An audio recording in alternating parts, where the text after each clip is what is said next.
तो हमने सत्संग शुरू कर देना है अब। तो आज के ज्ञान में बाबा नित्यानंद जो बता रहे हैं, ये बता रहे हैं चिदाकाश गीता में श्लोक संख्या 255।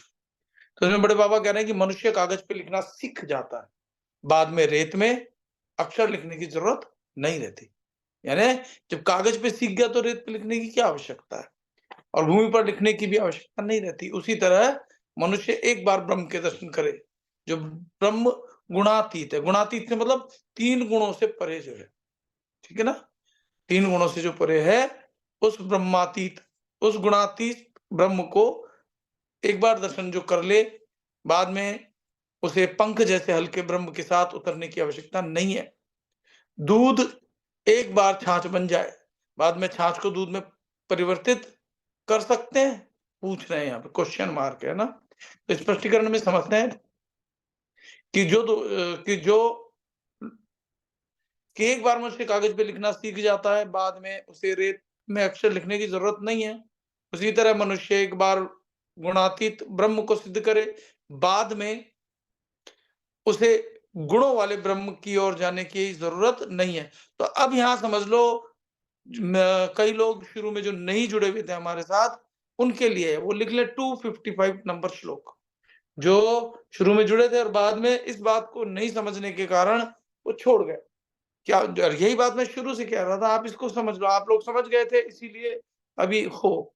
तो कह रहे हैं कि जब गुणातीत ब्रह्म को हम जान लें, तो फिर गुण वाले ब्रह्म की आवश्यकता नहीं है। गुण यानी सगुण। सगुण से क्या तात्पर्य है? एक राम दशरथ का बेटा वाले उन राम जी की आवश्यकता नहीं। भीतर के निर्गुण राम को जब आप जान लोगे, ठीक है, जो गुणातीत हैं, वो 3 गुण राम वाले राम नहीं। ये शरीर जो है, इस शरीर में अगर आप रहते हो तो 3 गुण होंगे ही। प्रकृति के भीतर हो ना आप, प्रकृति आपके भीतर नहीं है। आप प्रकृति मतलब आप प्रकृति आपसे उत्पन्न होने के बावजूद भी आप प्रकृति में होते हुए भी प्रकृति से लिप्त नहीं हो। प्रकृति से लिप्त से मतलब क्या है? यहाँ पर प्रकृति के गुणों से लिप्त होने से है मेरा तात्पर्य। तो जो गुणों से अतीत हो जाता है, त्रिगुणातीत, उसकी बात हो रही है यहाँ। तो देखो कितना अच्छा उदाहरण बाबा ने दिया है। फिर कहते हैं एक बार उच्च स्तर पे पहुंचने के बाद वापस निचले स्तर पर जाने की आवश्यकता नहीं है। एक बार दूध छाछ बन जाता है, बाद में छाछ को दूध में परिवर्तित नहीं किया जा सकता। कहने का तात्पर्य यही है कि जब आप हाई लेवल की साधना आप कर रहे हो, तो लो लेवल की साधना में क्यों जा रहे हो? एक बार किसी ने पूछा था भैया कि समय मिल जाए तो सगुण भक्ति भी कर ले। अरे भाई, जब आप निर्गुण भक्ति से ही जो सगुण की चीजें, वो सब चीजें आपको मिल जाएंगी उस एक से ही। फिर अलग अलग साधना क्यों करनी है? वो तो जब तक हमने 10वीं पास नहीं की तब तक ठीक है, लेकिन 12वीं पास करके 10वीं में कौन आना चाहेगा? इसका मतलब अगर ये पूछा, तो अभी थोड़ा सा उन कक्षाओं को पार करना होगा। तो आगे कहते हैं कि जो लोग दूध खरीदने जाते हैं, उन्हें गाय की कीमत नहीं पूछनी चाहिए। उसी तरह जो लोग आत्मा की खोज में होते हैं, उन्हें शरीर के चीजों की चिंता नहीं करनी चाहिए। खाना पीना ये वो मिल जाता है, स्वीकार किया, मिलता ही रहेगा। आप शरीर में हो, शरीर से होने वाले कर्म अपने आप जो हो रहे हैं उसको मन लगा के करो, फल में आसक्ति मत रखो। तो आपका भरण पोषण करने वाला बैठा है।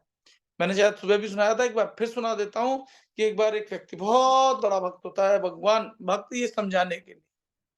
तो भगवान एक बार उसको कोई बहुत सारे लोग मिलकर पीट रहे होते हैं, तो भगवान उठकर दौड़-दौड़ जाते हैं, लेकिन थोड़ी देर में वापस जब लौट करके आते हैं, तो माँ पूछती शक्ति कि क्या हुआ? आप तो दौड़-दौड़ गए थे कि मेरा भक्त को कष्ट आ गया है।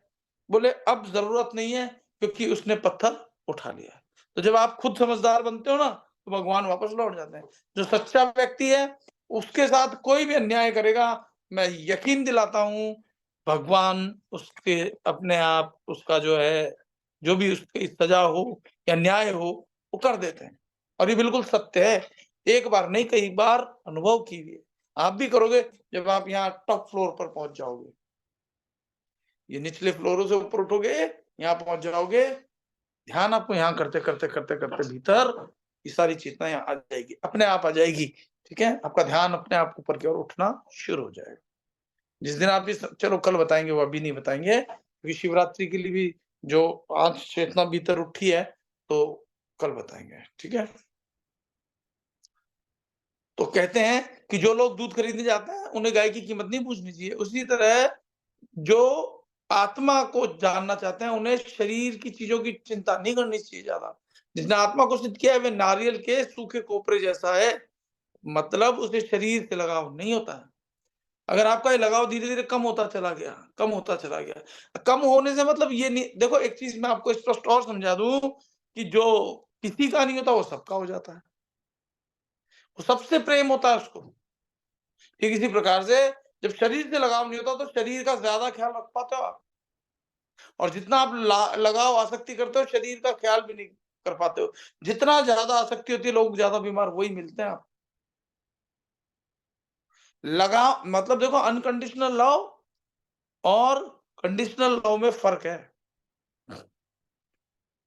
फिर कहते हैं कि अगर रस्सी को जला दिया जाए तो वह खाक हो जाती है, बाद में उसकी रस्सी नहीं बना सकते। तो जब आप सेल्फ रियलाइज्ड हो जाओगे ना तब आप नीचे नहीं आओगे उतर के। ना तो आना चाहोगे ना ही आओगे। वैसे एक बात और बता दूं, आप मुक्त हो, चाहो तो शरीर धारण कर सकते हो, लेकिन शरीर भी धारण किया तो आप में वो ज्ञान परिपूर्ण रहेगा।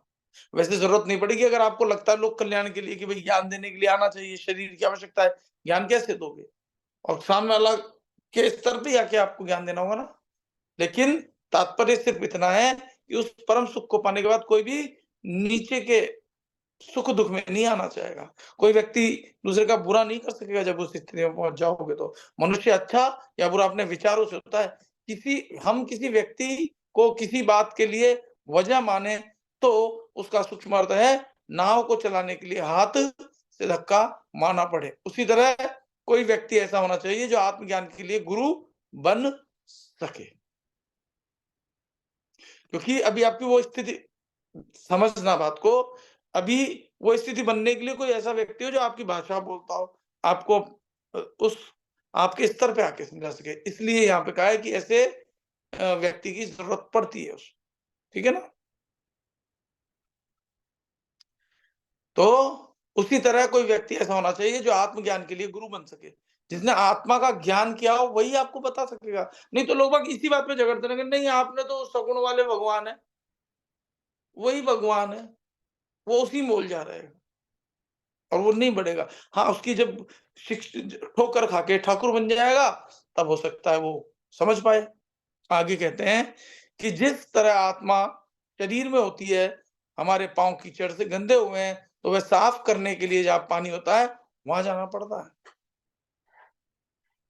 तो पानी जहाँ साफ पानी होगा वहीं जाओगे ना, तो गुरु उसी तरीके से वो साफ पानी है। जब हम 2 हाथ से ताली बजाते हैं तब हमें एक शक्ति का अनुभव होता है और आवाज़ आती है। सभी उँगलियाँ एक समान नहीं होती। फिर भी जब हम खाना खाने के लिए मुँह की ओर ले जाते हैं, तब सभी उँगली एक हो जाती हैं ऐसे। देखा है आपने? ध्यान दिया कभी?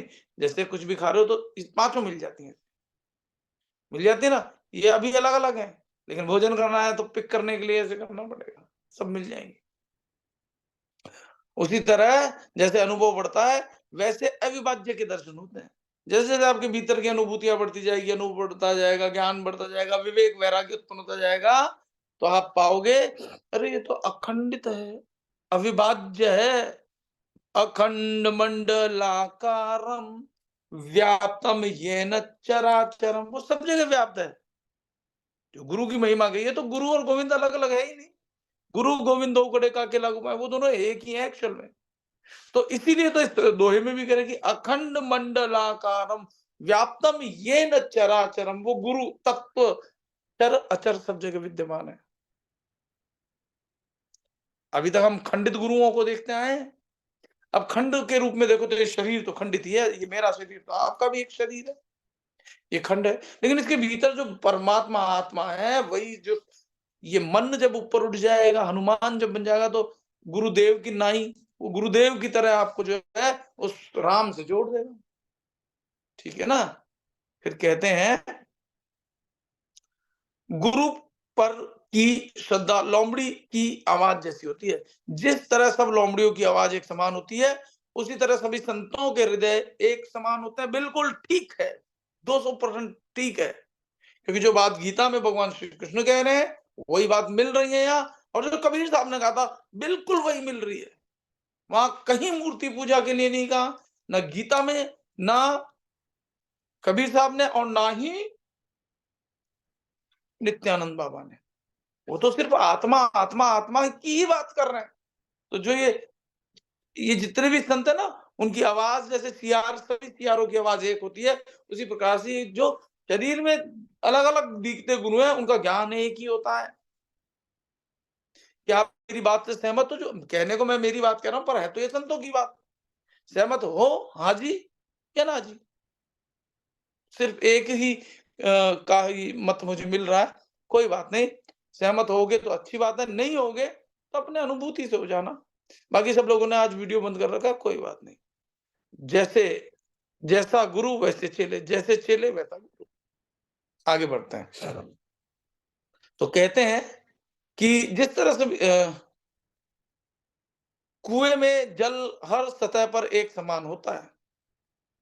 कुएं में जो जल होता है, वो हर सतह पर एक समान होता है। एक कुएं में दो तरह के जल नहीं हो सकते। यानी जैसे मान लो कुएं का जल ग्राउंड वाटर लेवल ऊपर उठ गया, तो उसके जो आप ऊपर उठे हुए लेवल के पानी को ले लो, नीचे चला गया तब पानी को ले लो, सैंपल एक ही होगा पानी। उस पानी में परिवर्तन नहीं आएगा। ग्राउंड लेवल ऊपर उठ गया पानी का, नीचे आ गया, पानी कम हो गया। कभी भी पानी ले लो, किसी भी स्तर से ले लो, पानी एक समान मिलेगा। उसमें वही गुण मिलेंगे। एक कुएं में जो पानी है सेम मिलेंगे। तो एक कुएं में दो तरह के जल नहीं होते। उसी तरह उसी तरह जीवन ऊर्जा, गतिमान और असल दोनों चीजों में एक समान होती है। ठीक है ना? उसी तरह सूर्य, चंद्र की शक्ति एक समान होगी। जब ये सूर्य और चंद्र की शक्ति एक समान हो जाएंगी, तब आप समझ जाओगे। आत्मा अवकाश में और अवकाश आत्मा में है। अवकाश मतलब रिलैक्सेशन, बिल्कुल कुछ शांत, गहरी शांति, असीम शांति। ठीक है ना? जो गहरी शांति है, असीम शांति है, उसमें आत्मा है, और आत्मा में ही गहरी शांति होती है। ठीक है? वो अवकाश मतलब शांति, विराम। बिल्कुल शांत हो जाओ, सब कुछ छोड़ दो, भीतर की टेंशन तनाव, आंखें बंद, भीतर भ्रूमध्य में ध्यान दो। जैसे ही आप भीतर भ्रूमध्य में ध्यान दोगे, रिलैक्स हो जाओगे, छोड़ दोगे सब कुछ, आपको भीतर नाद भी सुनाई देगी, शांति की आवाज सुनाई देगी। फिर कहते हैं कि जिन लोगों ने अनुभूति की होगी वे आनंद से गाएंगे। आनंद की कुंडलनी क्या है, उसका ज्ञान उन्हें मालूम होता है।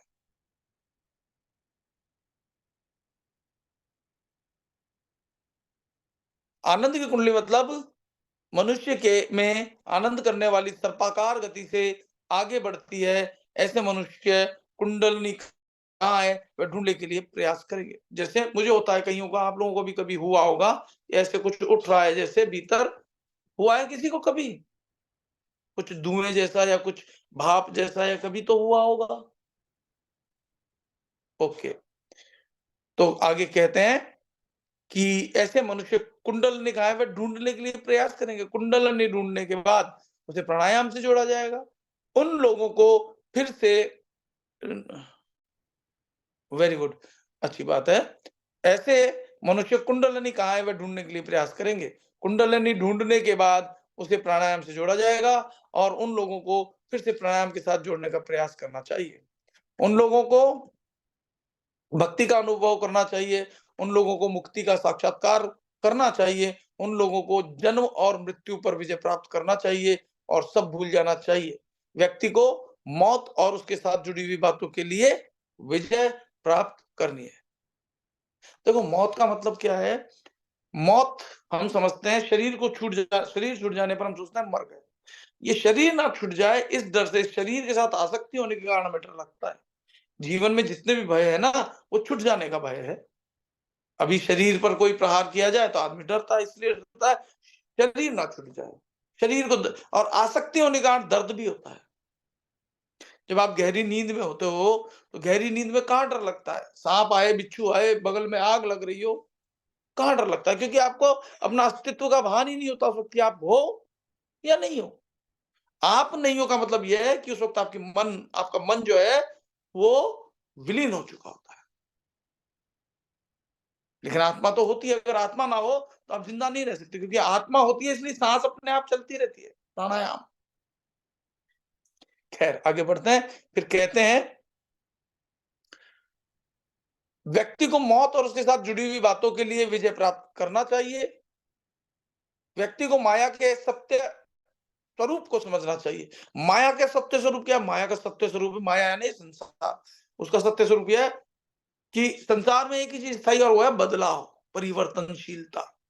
आज ये शरीर है, कल नहीं रहेगा। आज ये जवान है, कल बूढ़ा हो जाएगा और बूढ़ा हो जाएगा, और फिर ये शरीर जब पैदा हुआ था, इतना सा था। अब ये बढ़ता जा रहा है, बढ़ता जा रहा है, बढ़ता जा रहा है। तो संसार माया का सत्य क्या है?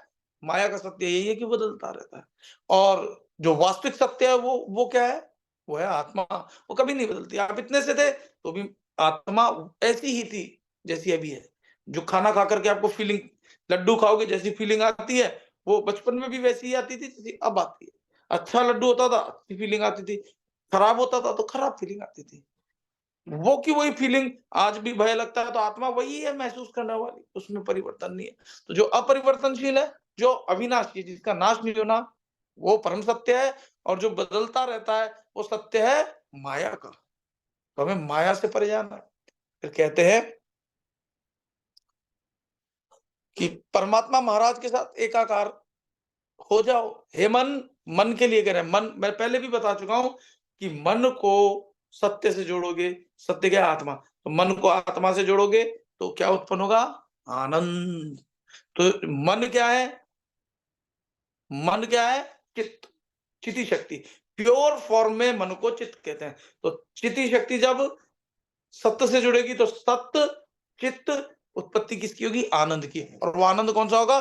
जो कभी बदलता नहीं, हमेशा आनंद आनंद आनंद आनंद आनंद। मतलब सुख होगा तो दुख आएगा, डुअलिटी। दिन होगा तो रात आएगी, लाभ होगा तो हानि भी होगी, स्वस्थ हो बीमार भी पड़ोगे, ये डुअलिटी। लेकिन जब आप आनंद की स्थिति में जाते हो, आत्मा से कनेक्ट होते हो, मन को आत्मा में विलीन कर देते हो, तो आनंद जो है उसके बाद भी आनंद आएगा, आनंद आएगा, आनंद आएगा, आनंद आएगा। एक परम आत्यंतिक सुख की स्थिति को सत चित आनंद कहते हैं। और जो नित्यानंद बाबा हैं, उनका जो नाम है नित्यानंद, उसका मतलब यही है कि वो आनंद निरंतर रहता है, सतत रहता है, कभी दुःख नहीं आता। उस अवस्था को प्राप्त करना है। फिर कहते हैं कि जिसने परमात्मा के साथ एकात्मता प्राप्त की है, उसे अपना जीवन लक्ष्य प्राप्त उसने अपना जीवन लक्ष्य प्राप्त कर लिया है। व्यक्ति को परमात्मा के साथ एकाकार होना चाहिए, यही हमारे जीवन का उद्देश्य है। ये जो जीवात्मा है, इसको आत्मा के साथ एक कर देना। जीवात्मा आत्मा के साथ एकाकार हो जाने को ही परमात्मा कहा गया है। यानी ये जो जीवात्मा है, ये अपने मूल स्वरूप में है, ये आत्मा, और यही मूल स्वरूप में आने के बाद अपने उस मूल स्वरूप में ही टिकी रहे, वो स्थिति कहलाती है परमात्मा। ये ज्योत आत्मा है, ज्योति स्वरूप। और वो जो ज्योति से भी परम ज्योति जो है, उसको कहते हैं हम परमात्मा। ज्योतिषमपि तज्ज्योतिष तमसः परम उच्यते ज्ञानम ज्ञेयम ज्ञानगम्यम हृदि सर्वस्य विष्ठितम। सांसारिक हृदय यहाँ होता है, आध्यात्मिक हृदय यहाँ होता है, यहाँ से भीतर जाते हो, यहीं पे ध्यान टिकाना होता है। हम जो 7 चक्रों की बात करते हैं वो कल करेंगे। अभी आप समझो, जो आध्यात्मिक जिस परम आनंद का चक्र यहाँ है, मूलाधार यहाँ है, सांसारिक मूलाधार नीचे है, ठीक है ना?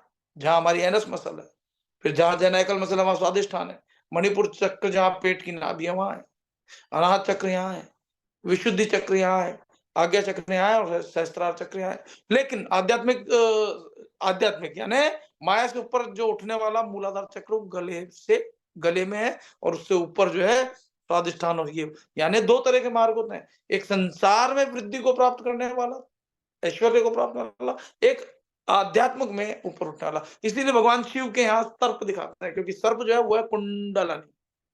तो गले में सर्प दिखाते हैं, यहाँ उसोई व्यवस्था में। यहाँ देखो, जो लोग संसार में बहुत वैभव प्राप्त किए हुए, अमीर है, अंबानी जैसे हैं या बड़े-बड़े हैं, उनके जीवन में भी परम सुख हो ये गारंटी नहीं है। जैसे बिल गेट्स है, नंबर 1 था, पत्नी से तलाक हो गया। अमिताभ बच्चन है, नाम है, शोहरत है, सब कुछ है, पैसा है। अभी ऐश्वर्या राय से जो पंगे चल रहे हैं, कहीं न कहीं दुःख है। तो परम सुख कब मिलेगा? जब यहाँ से जो इससे ऊपर आत्मा के लिए जो ऊपर आप चढ़ोगे, परम चेतना जो है यहाँ से उठ करके आत्मा की ओर जाएगी, और यहाँ से जो नीचे के चक्र है वो क्या, माया की ओर जाने वाला। पैसा आ जाए, रुपया आ जाए, वो पैसा आ गया, लोगों को लगता है मैं सुखी हो जाऊँगा, लेकिन नहीं, पैसा है, नींद नहीं आ रही, नींद की गोली खा ली, नींद नहीं आ रही, बिस्तर है, नींद नहीं आ रही, तो बेकार है। आपके पास पैसा नहीं है, लेकिन नींद आपने जैसे ही कमर टिकाई पत्थर की शिला पे और नींद आ गई, वो अच्छी स्थिति है। भूख नहीं लग रही, आपके पास 56 भोग पड़ा है, लेकिन आपके पास 56 भोग नहीं है, प्याज और रोटी है, आपने फोड़ के खाया, ओह! क्या टेस्ट आएगा। तो इन चीज़ों को समझना होगा। आनंद भीतर की विषय वस्तु है और सुख बाहर की। सुख के साथ दुःख भी है। डुअलिटी का मतलब ये 2 पेयर में चलते हैं। आगे कहते हैं, आत्मज्ञान के लिए ऐसी विवेक बुद्धि है। यह आत्मज्ञान जो है, वो विवेक बुद्धि की चाबी है। देखो बुद्धि जो है, बुद्धि में क्या होगा?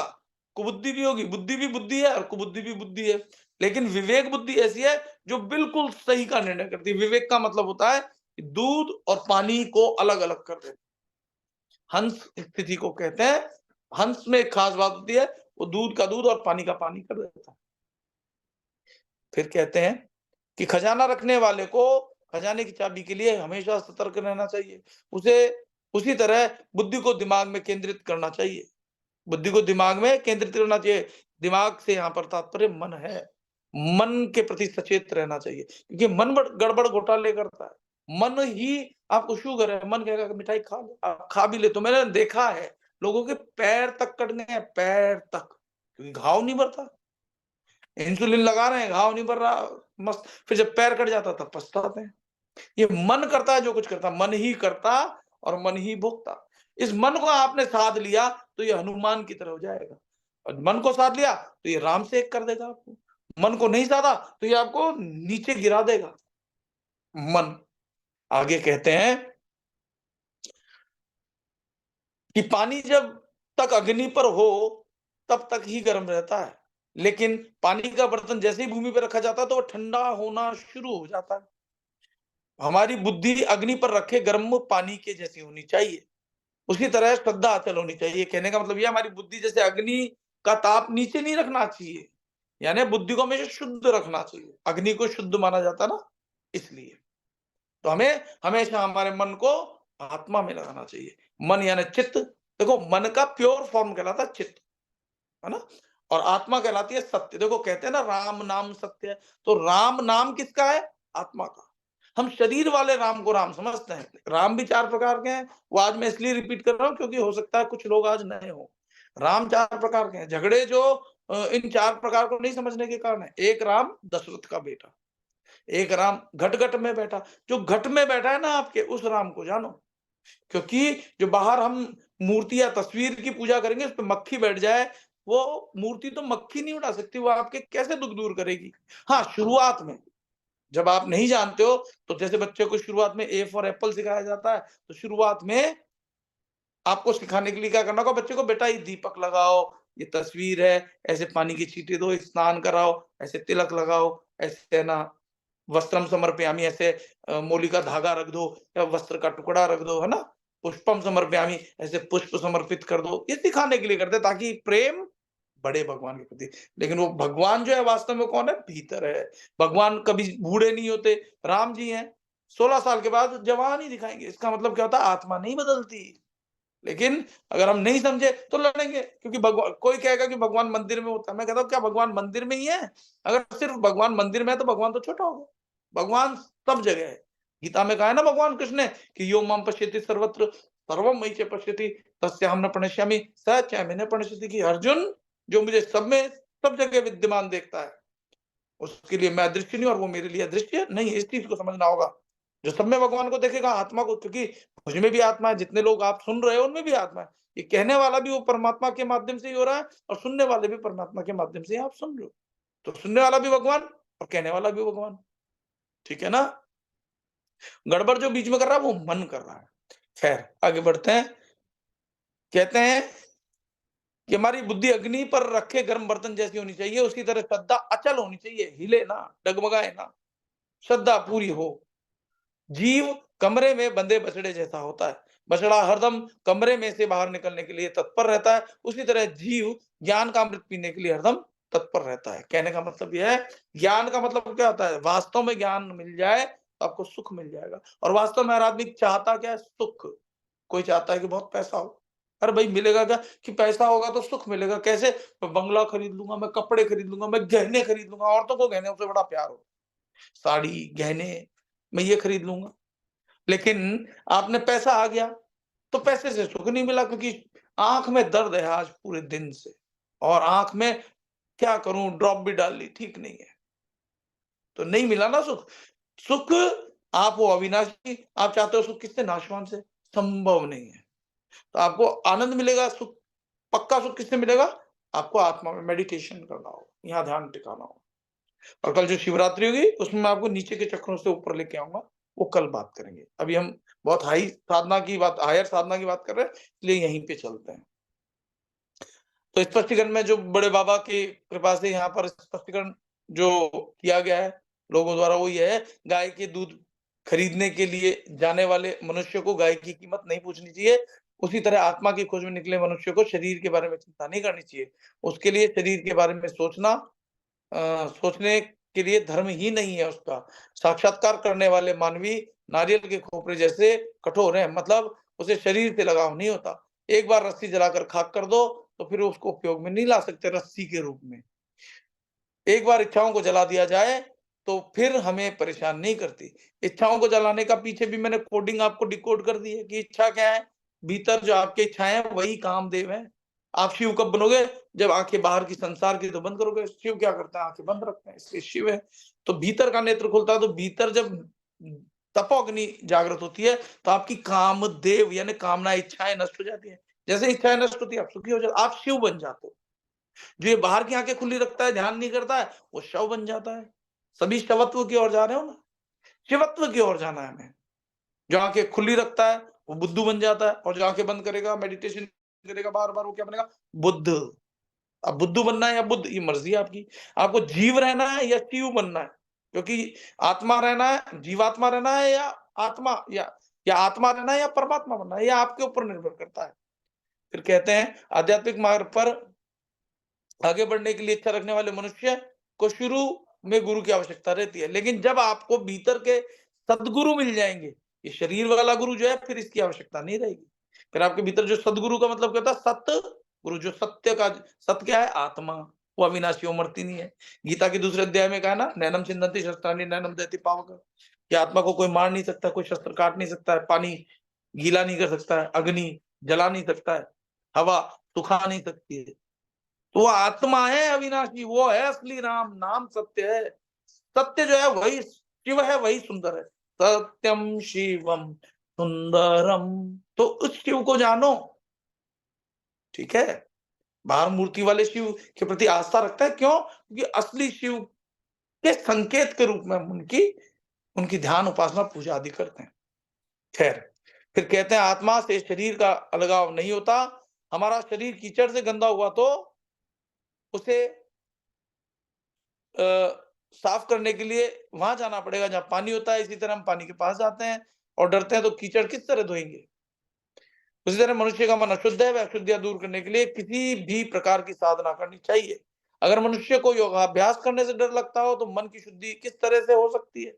योगाभ्यास यानी इस सांसों पर जो हम ध्यान देते हैं। योग का मतलब क्या है? लोग योग समझते हैं वो जो हाथ पैर टेढ़ा करना और ये सब, वो योग नहीं है। हाँ, आसन जरूर है, जो कि आप करोगे तो शरीर में आसानी रहेगी, रिलैक्सेशन रहेगा, शरीर भारी नहीं होगा, चलने-फिरने में दिक्कत नहीं होगी, घुटनों में दर्द नहीं होगा। आसन है। योग का मतलब होता है कि तो आपकी चेतना को शिव के साथ एक कर देना। यानी आपकी चेतना जो है वो शक्ति है, और शक्ति को शिव के साथ एक कर देना, ये है शिव योग, है ना? राजयोग, सहज योग, योग जोड़ देना। तो मन को आत्मा के साथ जोड़ देना।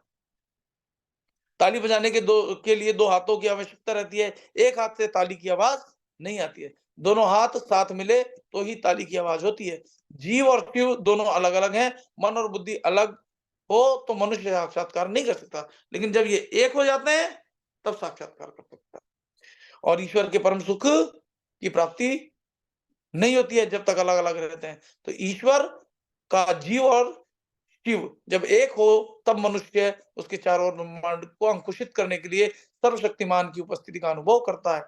जब आप भीतर शिव के साथ एक हो जाओगे ना, तो भीतर ही भीतर आप अपने पूरे ब्रह्मांड को नियंत्रित कर सकोगे। ये शक्ति होती है, जिसको आप अष्टसिद्धि नौ निधियां तो कहते ही हो। इससे भी कई ज्यादा शक्तियां भीतर उत्पन्न हो जाती हैं। लेकिन हमें फिर उनका दुरुपयोग करने जैसी स्थिति नहीं बनेगी। क्यों? क्योंकि हम जब सिद्धत्व को प्राप्त हो जाते हैं, तब हम कोई भी शक्ति का दुरुपयोग नहीं करते। जब तक नहीं होता, थोड़ी-सी शक्ति जागृत हुई, फिर हम दूसरों को दिखाने लग जाते हैं, देखो मेरे पास ये चमत्कार मैं कर सकता हूँ। फिर कहते हैं, इंद्रियाँ उस स्थिति में यहाँ पे आ गया है आगे, लेकिन वे जीव और शिव का साक्षात्कार होता है, वो एक हो जाती हैं। इंद्रियाँ उसी स्थिति में आत्मा में विलीन होती हैं, जब जीव और शिव एक होते हैं। फिर कहते हैं, गुरु में श्रद्धा एक लोमड़ी की आवाज जैसी है। एक लोमड़ी रोती है, तब सभी लोमड़ियां रोना शुरू कर देती हैं। एक शिष्य जब अपने गुरु में अटूट विश्वास दिखाता है, तब दूसरे शिष्य उसका अनुसरण करते हैं। ठीक है? उसी तरह सभी साधु अंदरूनी तौर पर एक समान होते हैं। कुएं में पानी का स्तर एक समान होता है। पानी का स्तर से मतलब यहाँ level of test, quality, quality से है, क्वांटिटी से नहीं है। क्वांटिटी में वो कह रहा है, अगर पानी इस लेवल पे है, उसका भी सैंपल ले लो। पानी का लेवल अंडर ग्राउंड लेवल कम हो गया, फिर ले लो। पानी नहीं बदलने वाला, एक कुएं का पानी वैसा ही रहेगा, एक समान, चाहे लेवल ऊंचा नीचा कितना भी होता रहे। फिर कहते हैं कि अवकाश आत्मा में और आत्मा अवकाश में, अर्थात आत्मा और अवकाश एक है। जो लोग आत्मा और अवकाश को एक समझते हैं, वे दिव्य आनंद का अनुभव करते हैं। जैसे कि मैंने बताया, डीप एंड हैवी रिलैक्सेशन, अगर आपको भीतर एकदम शांत हो जाओ, आंखें बंद, और भीतर भ्रू मध्य पे ध्यान टिकाओ, एकदम ढीला छोड़ दो और महसूस करो कि मैं एक आत्मा हूँ, मैं परम चैतन्य हूँ। मुझ आत्मा से दिव्य प्रकाश बह रहा है, जो कण कण में बह रहा है, सिर से लेकर पैर। तो आपको भीतर वाइब्रेशन या नाद या आवाज शुरू हो जाएगी। हो सकता है किसी को झिंगुर जैसी आवाज हो, किसी को कोई और। तो ये जो शांति की आवाज है ना, भीतर होनी शुरू हो जाए, यही रिलैक्सेशन है। ये डीप एंड हैवी रिलैक्सेशन को प्रदान करने वाली शक्ति। तो इसलिए आत्मा और शांति कोई अलग-अलग नहीं है, एक ही है। आनंद एक ही है। तो मनुष्य आनंद कुंडली के उच्चतम आनंद प्राप्त करते हैं, जब इस स्थिति में आते हैं। दिव्य आनंद का अनुभव प्राप्त करते हैं, जब इस अवकाश को समझ जानते हैं। तो भक्ति मतलब ईश्वर के लिए निर्मल प्रेम। ऐसे लोग जीवन मृत्यु के चक्र से मुक्त हो जाते हैं। ठीक है? तो ये सारा जो है, पहले मैं ऊपर बता चुका हूँ, उसी को बहुत एलोबरेट करके बताया गया है। मैंने पहले ही एलोबरेट कर दिया, इसलिए हम आगे बढ़ते हैं। तो अगले श्लोक में बाबा क्या कहते हैं, 257 श्लोक में बड़े बाबा कहते हैं, धारणा एक ऐसी साधना है। धारणा का मतलब समझते हो? पहले मैं बता चुका हूँ, अष्टांग युग में लोग बाग धारणा केवल एक सुनते हैं कि हाँ धारणा। धारणा का मतलब होता है ग्रहण करना। ग्रहण करने का मतलब होता है एक्सेप्टेंस।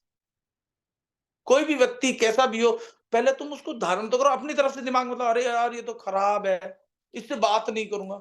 खराब है, ठीक है, आप रिएक्ट नहीं करो। जो जैसा है उसको देखो, सुनो और उसको स्वीकार करो। हाँ, उससे कनेक्शन किसी से नहीं बनाना है। समझ में आ रही है बात? तो ये होती है धारणा शक्ति, एक्सेप्टेंस।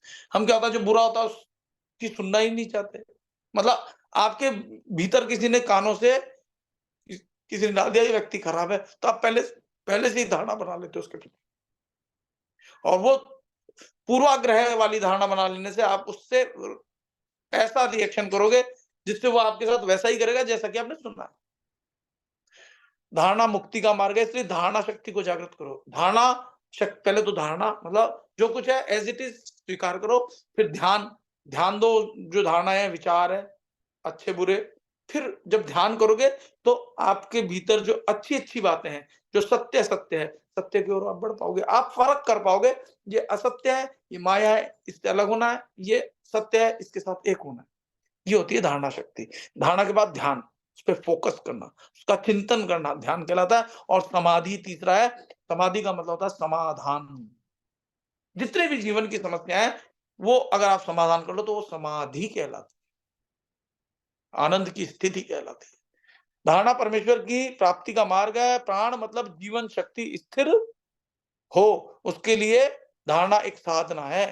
तो धारणा क्या पैदा करनी है आपको कि मैं आत्मा हूँ, ये स्वीकार कर लेना आपको अपने भीतर से, और वास्तव में आप हो भी, क्योंकि आत्मा निकली। तो शरीर अगर आप होते तो ये आत्मा निकलने के बाद आंखें तो है, दिखता क्यों नहीं? कान तो है, सुनाई क्यों नहीं देता? मैं तुझे देख लूंगा जो कहते थे, अब वो आंखें तो है पर दिख क्यों नहीं रहा उसको? यानी आंखें केवल माध्यम थी, जो वास्तव में तुम थे वो तो निकल गए। तो कहते हैं कि प्राण मतलब जीवन शक्ति स्थिर हो, उसके लिए धारणा एक साधना है। जब जीवन ऊर्जा स्थिर होती है तब मन स्थिर होता है।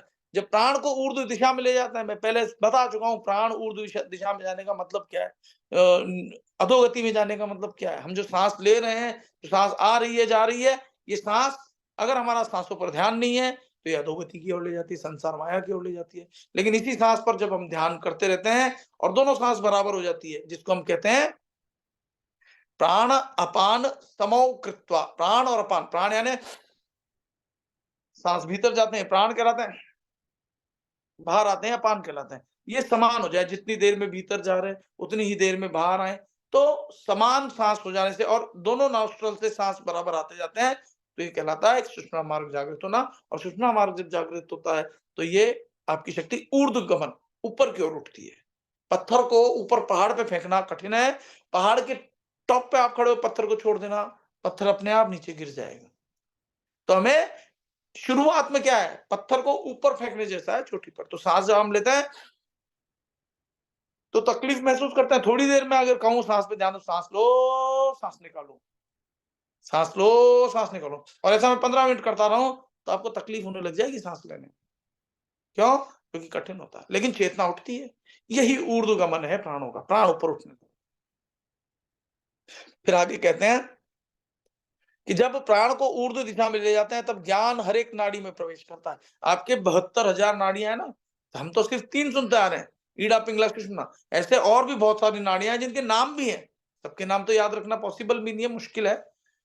आ, लेकिन वो सभी नाड़ियों में प्रवेश करती है। जब प्राण नाड़ियों में प्रवेश करते हैं तो ब्लड सर्कुलेशन अच्छा होता है। जब ब्लड सर्कुलेशन अच्छा होता है तो भीतर आपके जो सबसे पहले तो अग्नि सही रहती है, वायु सही रहता है, अग्नि वायु, और आकाश तत्व तो सही रहता ही है, जल जल तत्व तो शुद्ध रहता है। तो वात पित्त कफ तीनों चीजें प्रॉपर रहती है। और वात पित्त कफ सही रहेगा तो आप बीमार भी नहीं पड़ोगे, आपका शरीर स्वस्थ रहेगा, आप बूढ़े भी नहीं होगे।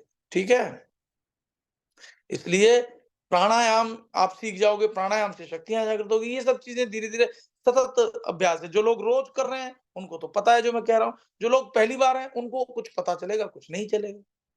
फिर आगे चलते हैं, फिर कहते हैं कि हर एक नाड़ी में प्रवेश करता है प्राण, और परिणाम स्वरूप शांति सिद्ध होती है।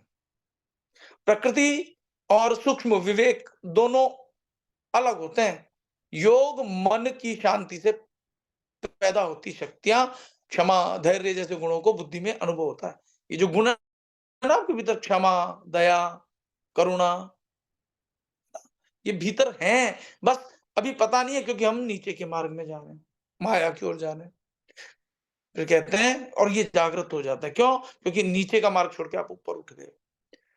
फिर कहते हैं कि आत्मा सभी तरह के कर्म और विधि विधानों से परे है। आत्मा कर्ता होती है, जबकि सब कुछ वो आत्मा से ही रहा है। आत्मा ही क्रिएटर है, परंतु क्रिएटर होते हुए भी उसमें कर्तापन नहीं होता।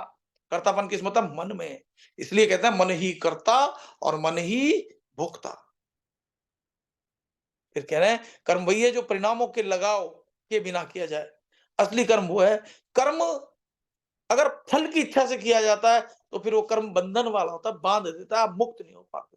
लेकिन कर्म तो करना है, क्योंकि कर्म तो हो ही रहा है, आप करो चाहे ना करो। सांस आ रही है जा रही है, इसमें आपका क्या जोर है? नींद आ जाती है सो जाते हो, खाना खाते हो सुबह अपने आप प्रेशर बन जाता है। तो आपको लगता है अरे मैं ये करता हूं मैं वो करता हूं, कर नहीं रहे, हो रहा है बस। जो कर्म हो रहा है उसको तटस्थ भाव से जब आप देखना सीख जाते हो तो भीतर की जो सोई भी शक्तियां वो जागृत होना शुरू हो जाती है। व्यक्ति पाप रहित तो हो ही सकता है अगर निष्क्रिय भाव में कर्म करे, यानी फल की आसक्ति का त्याग कर दे। कर्म आत्मा के ज्ञान से किया जाता है। आत्मा जो कि निष्कर्म और निर्वासनिक है। अब मैं इसको धारा प्रवाह जो हिंदी में स्पष्टीकरण दिया है वो बोल देता हूँ। आज हम सिर्फ 2 श्लोक लेते हैं क्योंकि कल शिवरात्रि है, कल सुबह भी वैसे तो साधना हम करेंगे ही, लेकिन कल शिवरात्रि है तो उसमें थोड़ा-सा मुझे फ़ोकस करना है, क्योंकि बाबा क्या-क्या साधनाएँ भीतर से देने वाले हैं, वो मुझे अभी नहीं पता। कुछ-कुछ मैं मन में धारणाएँ बनाता हूँ, परंतु उस वक़्त क्या निकलेगा वो तो बाबा जानते हैं ना। तो आगे हम बढ़ते हैं। इसको मैं एक बार स्पष्टीकरण को थोड़ा बोल देता हूँ। धारणा मन की संपूर्ण एकाग्रता, विवेक की शक्ति बढ़ाने का साधन है। मनुष्य की बुद्धि अपना मूलभूत तत्व खो देती है क्योंकि उसका कर्मयोग विस्तृत और फैला हुआ होता है। लेकिन अगर बुद्धि केंद्रित हो तो बुद्धि के प्राकृतिक तेज से प्रकाशित होती है। धारणा है, मन को ईश्वर पर केंद्रित केंद्रित करो। मुक्ति निश्चिंत तौर पर मिलेगी, निश्चित तौर पर मिलेगी।